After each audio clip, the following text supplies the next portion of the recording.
He was just 20 years old when he became king, and by 32 he had conquered most of the known world. From Greece to Egypt, from Persia to the edges of India, his name struck awe and fear across continents. This is the story of Alexander the Great, the warrior, the visionary, the legend. You are watching The Pendulum of Truth. If you like the content, then subscribe the channel for more future videos. Alexander the Great was born in 356 BCE in Pella, the ancient capital of Macedonia. His birth was not ordinary. Legends say the night he was born, the temple of Artemis at Ephesus burned, as if the world sensed a force had arrived that would soon change history. His father, King Philip II, was a brilliant military commander and political strategist who had transformed Macedonia from a weak kingdom into the most powerful state in Greece. His mother, Olympias, was a deeply spiritual and ambitious woman. She claimed lineage from Achilles and told her son he was destined for greatness, possibly even divinity. From a young age, Alexander believed he was special. As a child, Alexander was tutored by none other than Aristotle, one of the greatest philosophers in history. Under Aristotle's mentorship, Alexander was exposed to a vast array of knowledge: philosophy, science, medicine, politics, and literature. But what captivated him most were the tales of heroes, especially Achilles, whom he considered his personal idol. The combination of Olympias's fire, Philip's ambition, and Aristotle's intellect created a young prince with an extraordinary sense of destiny. At the age of 12, Alexander demonstrated his courage and intelligence by taming the wild horse Bucephalus, a beast none could control.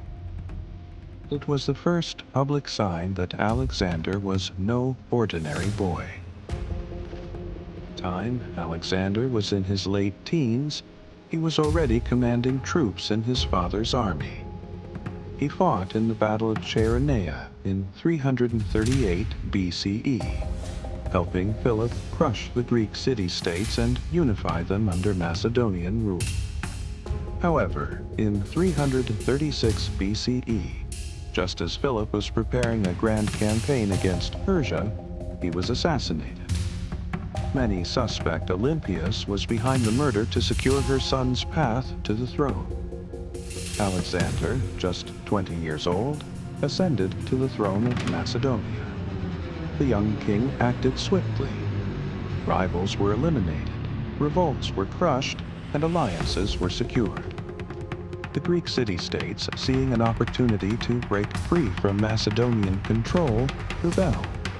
But Alexander marched south with lightning speed. In a show of brutal force, he destroyed the city of Thebes, sparing only temples and the house of the poet Pindar. This act sent a clear message. Alexander was not just his father's successor, he was a formidable ruler in his own right. With Greece pacified, Alexander turned his eyes to the east. He would not only fulfill his father's dream of conquering Persia, but would go far beyond it. He envisioned a world united under his rule, blending East and West in a new empire unlike any before it. In 334 BCE, Alexander crossed the Hellespont into Asia Minor with a force of around 40,000 men.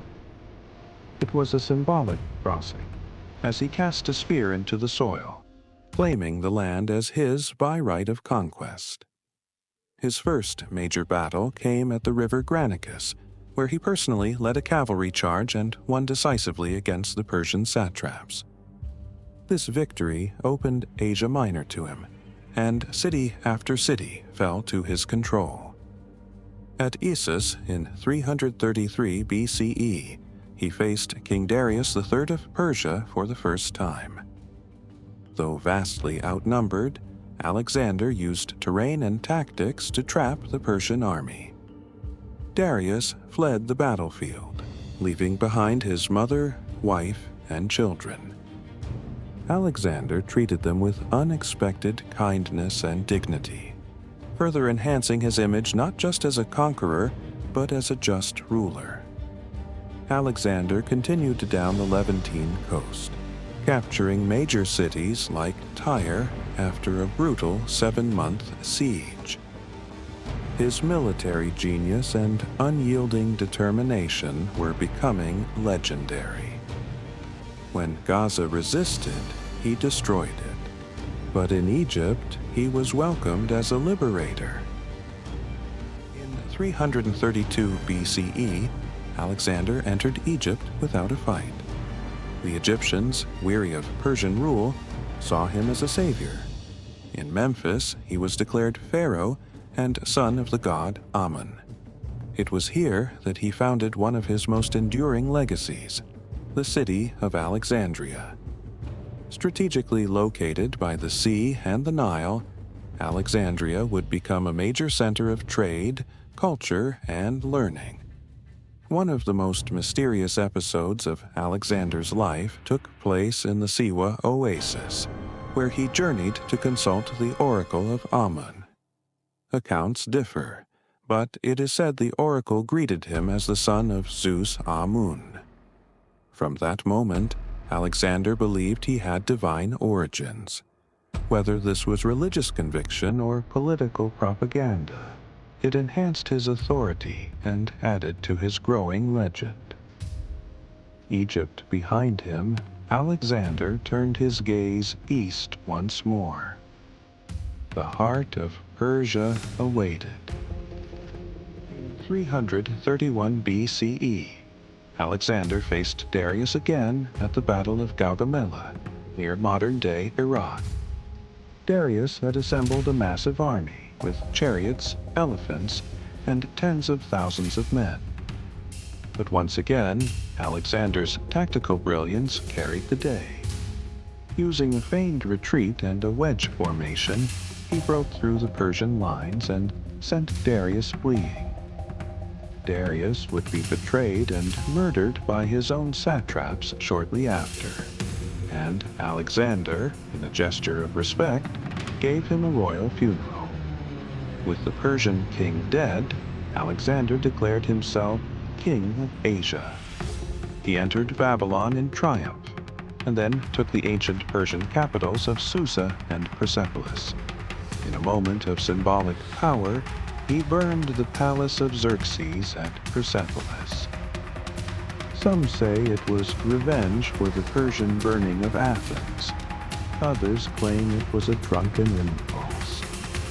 Either way, it marked the end of the Achaemenid Empire. To the east. Now undisputed ruler of the largest empire the world had seen, Alexander pressed on. He ventured into Central Asia, facing guerrilla warfare in Bactria and Sogdiana. It was during these years that his leadership was tested the most. He adopted elements of Persian dress and customs, married the Bactrian princess Roxana, and demanded his men prostrate before him, a Persian tradition they found offensive. Still, Alexander pushed forward. In 327 BCE, he launched a campaign into India, crossing the Hindu Kush and reaching the Indus River. There, he encountered King Porus at the Battle of the Hydaspes. Porus fought bravely with elephants and infantry, but Alexander triumphed. Impressed by Porus's courage, Alexander made him an ally and restored him to his throne. However, his troops had had enough. Exhausted and homesick, they refused to go further east. Reluctantly, Alexander agreed to turn back. The journey back was grueling. Alexander took a dangerous route through the Gedrosian desert, where he lost many men to heat, thirst, and starvation. When he returned to Persia, he found his empire strained. administrators were corrupt, and some of his generals were resentful. Alexander tried to solidify his rule. He held mass weddings between his Macedonian officers and Persian women, symbolizing a fusion of cultures. He also planned new campaigns, including an invasion of Arabia. But in 323 BCE, in the city of Babylon, Alexander fell ill. After days of fever, he died. He was just 32 years old. The cause of his death remains a mystery. Some suggest natural illness like malaria or typhoid. Others believe he was poisoned. Regardless, his passing marked the end of an era. Alexander left behind no clear successor. His empire was carved up by his generals, known as the diadochi, who fought each other for control in brutal civil wars. The unity he dreamed of collapsed almost immediately. But his cultural legacy endured. Alexander spread Hellenistic culture across 3 continents.